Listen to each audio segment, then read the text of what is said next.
Hi, everybody. Dr. Dan Lawrence here, Associate Professor of Writing in the University of Wisconsin-Superior, Department of Writing, Language, and Literature. This video is about why rhetoric. Why do we have it in our writing bachelor's program?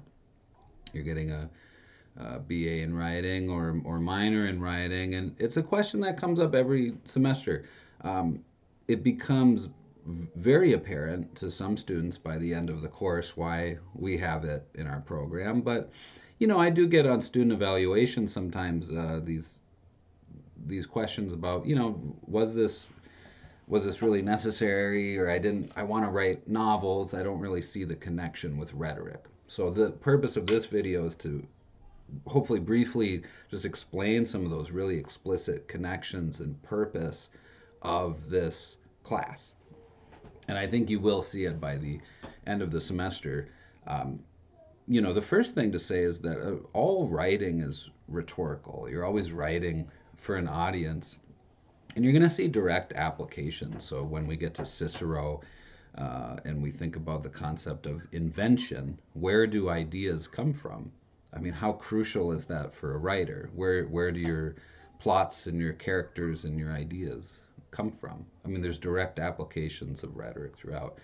But maybe more importantly, rhetoric is the theoretical framework for writers. This is kind of like your methodology class in a way.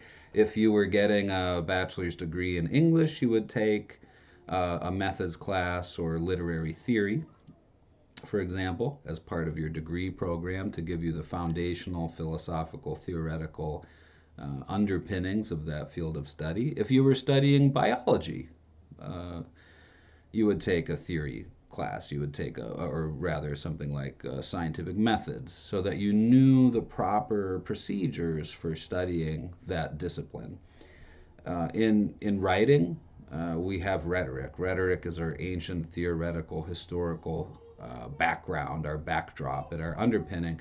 And we'll see this, rhetoric for Aristotle is the faculty of observing in any given case the available means of persuasion. All writing is rhetorical. You're always writing for an audience.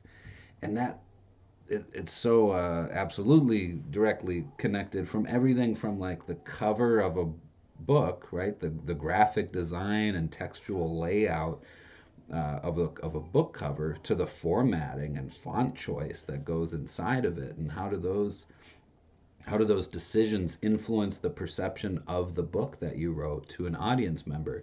A serif font is going to look a little more, it's going to have weight and gravity and look a little more academic. A sans serif font is something you usually use in a web application or a piece of writing on the web, like a blog.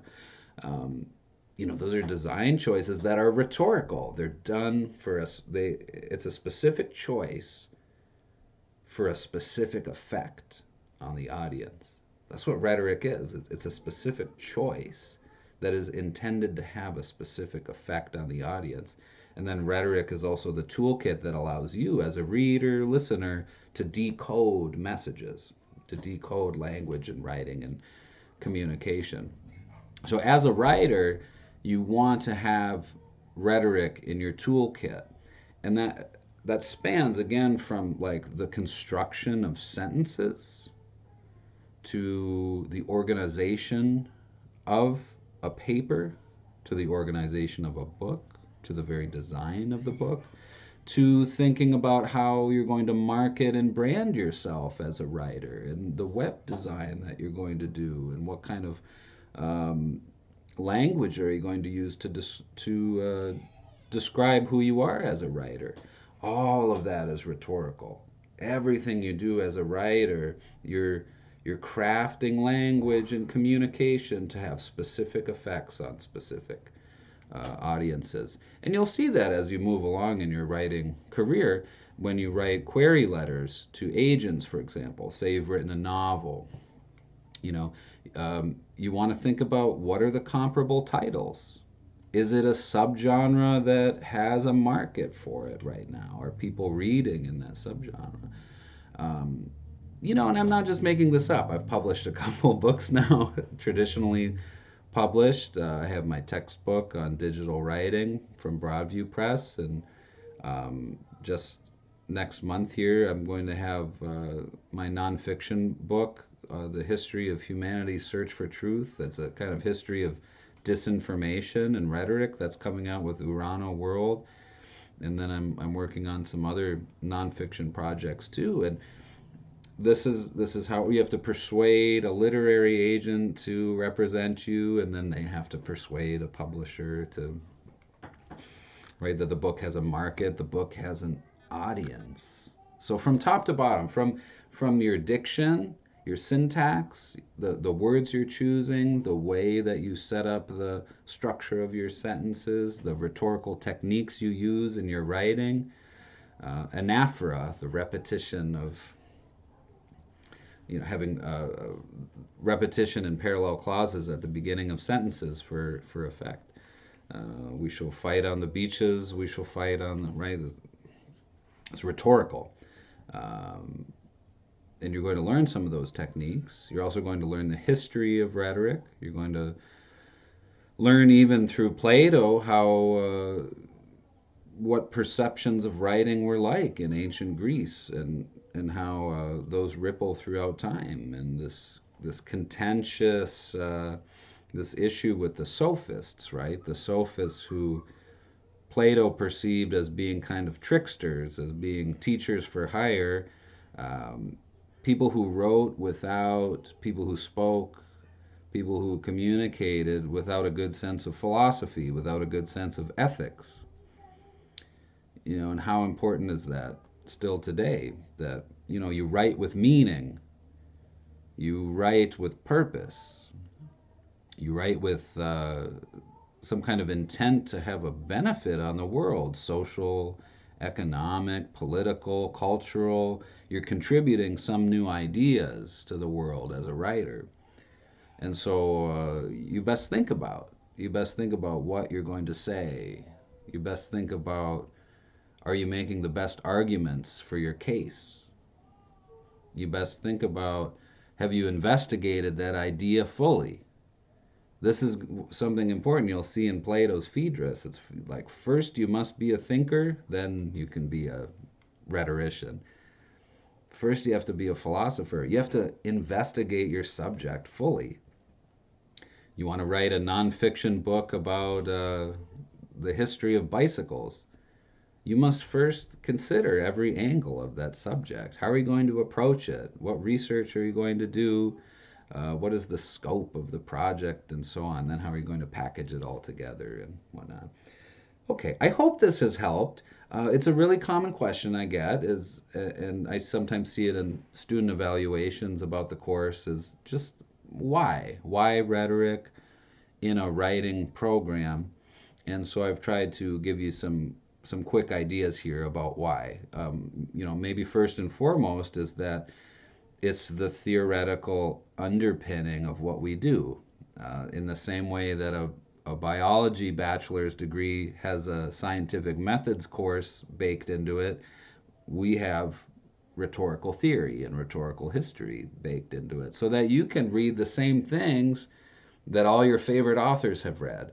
I don't, every well-known author, every famous author has contended with Plato and Aristotle and Socrates at the cradle of civilization in ancient Athens, in ancient Greece. They've read ancient rhetorical theory. They've come across this concept of rhetoric. You're engaging in the conversation, right? In the scholarly, the academic, the literary conversation that's been going on for thousands of years. It's the theoretical underpinning for your field of study. So it's very important. Secondly, there's all these practical applications, right? From uh, thinking about the design of a book, to the content, to the market, to the how you present yourself as an author to the world, and doing that in a persuasive way. That's all rhetoric. That's all rhetorical. And learning about the history and techniques of rhetoric will help you better conceptualize how to do that, um, how to build a better platform for yourself as a writer. And thirdly, I think I talked about the specific language use, your actual writing. The writing that you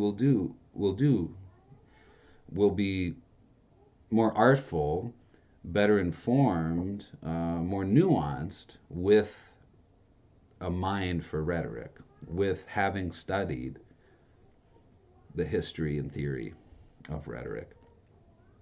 So I hope that makes sense. And of course, there's many more applications. This is just kind of scratching the surface. I think rhetoric, as this sometimes described as like a sister discipline to philosophy. It's this engagement with language and how we use language and how language influences us and persuades people, and then how we can master it and use that toolkit in our own writing and in our everyday lives, not to sneakily persuade, not to disinform, um, but to do it ethically, to do it meaningfully, to do it powerfully with purpose. That's rhetoric as we inherit it from the ancient Greeks. All right, good luck everybody. I hope you enjoy. Go slow. Have fun with it. Think about it. Let it stew. Let it boil. Let it invigorate you. Take care, everyone.